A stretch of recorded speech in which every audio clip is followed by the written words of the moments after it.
It's not a job with much glamour to it. You're by yourself a lot, and sometimes you get to wonder.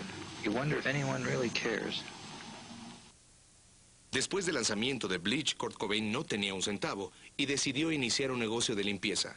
En el empleo que estuvo más tiempo fue como conserje en su antigua preparatoria. Su nueva empresa, Pine Street Janitorial, no tuvo éxito.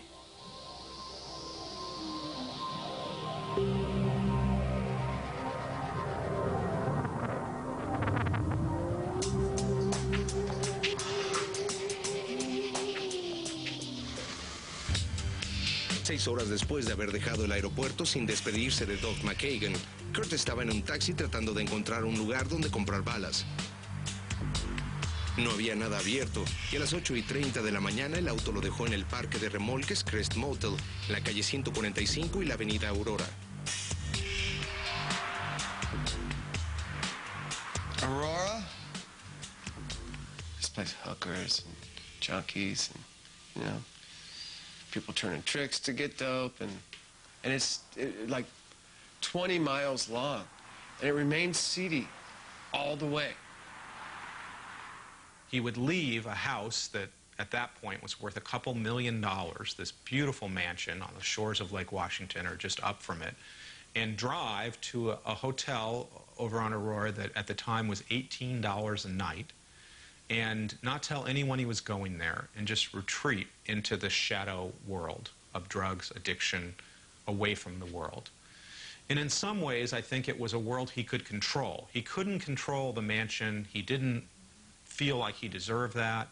And it was a foreign world, whereas within the world of addiction and drugs in Aurora Avenue, he was protected and insulated from everything. Kurt era visto a menudo en el parque de remolques Crest, al igual que en el motel Close-In, pero su lugar favorito en la avenida Aurora era el Hotel Marco Polo.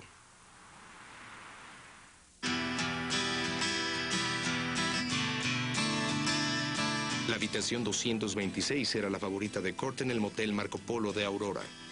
Tenía 27 años y era el músico más exitoso de su generación. Estaba casado y tenía una hija de 2 años a quien describió como un querubín que lo llenaba de dicha. Pero en las últimas semanas de su vida pasaba más tiempo en la habitación 226, inyectándose heroína, comiendo papitas y escapando de su vida.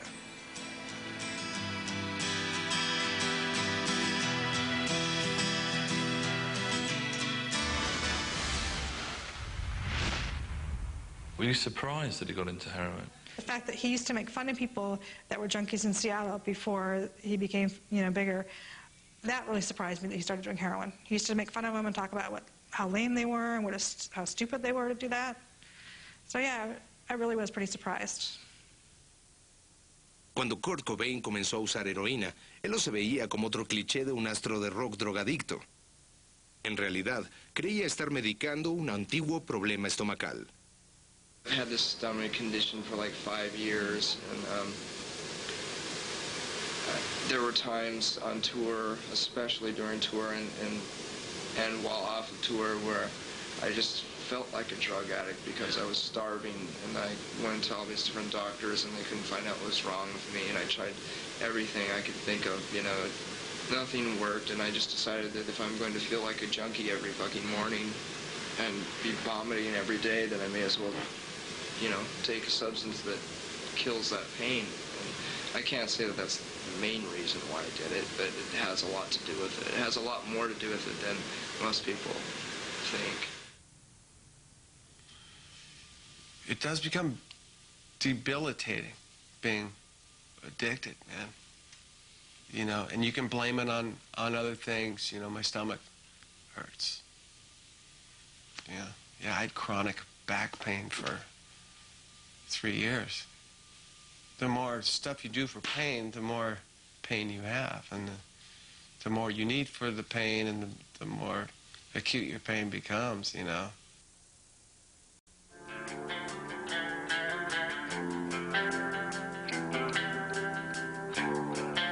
La heroína abundaba en Seattle, ya que era la droga predilecta del mundo del rock.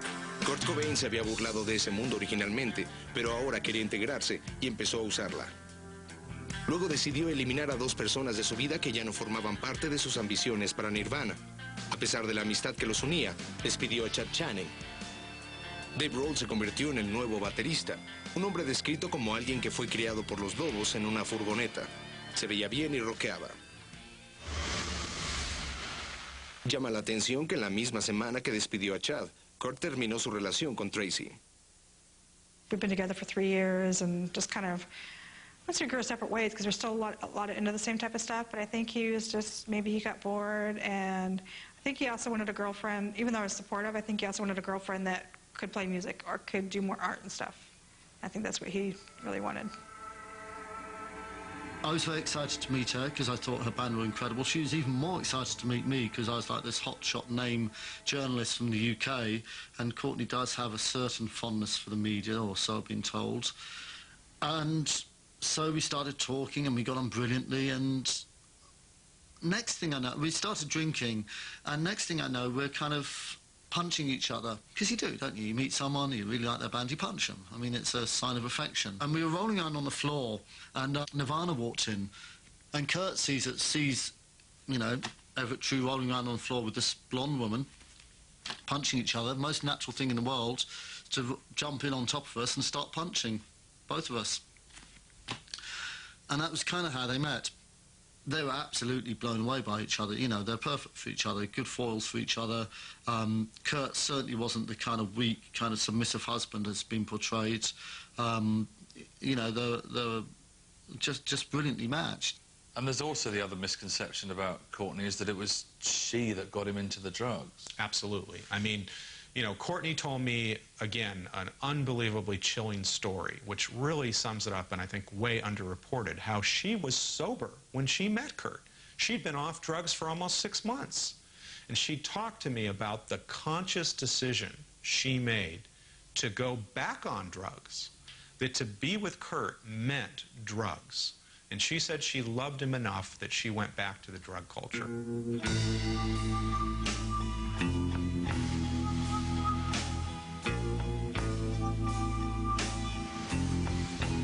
Cuando la desaparición de Kurt Cobain fue oficial, este hombre pasó a ser parte de la historia. Courtney Love found my number in the yellow pages, and Kurt was missing. He took off the day before. And so initially she said she was hiring us to find him. What did Courtney say to you when you left to go to Seattle?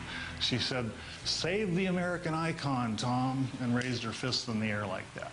And again, Courtney was constantly talking about how suicidal he was. Mientras Courtney contrataba a Tom Grant en Los Ángeles, Kurt fue visto frente a la ventanilla del restaurante Jack in the Box en la esquina de East Denny y Broadway, en Capitol Hill, que según Kurt vendía las mejores hamburguesas en Seattle, pero también quedaba muy cerca de su proveedor de heroína.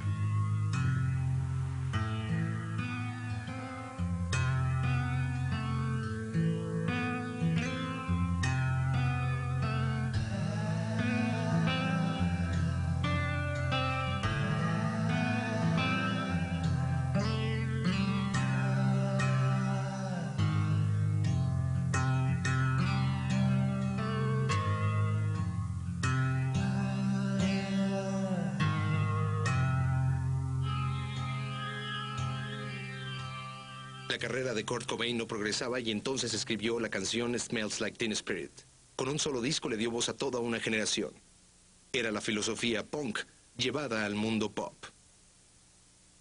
Nevermind was recorded in April of 1991, and Kurt had, right before the session, been evicted from his apartment in Olympia for not paying his rent.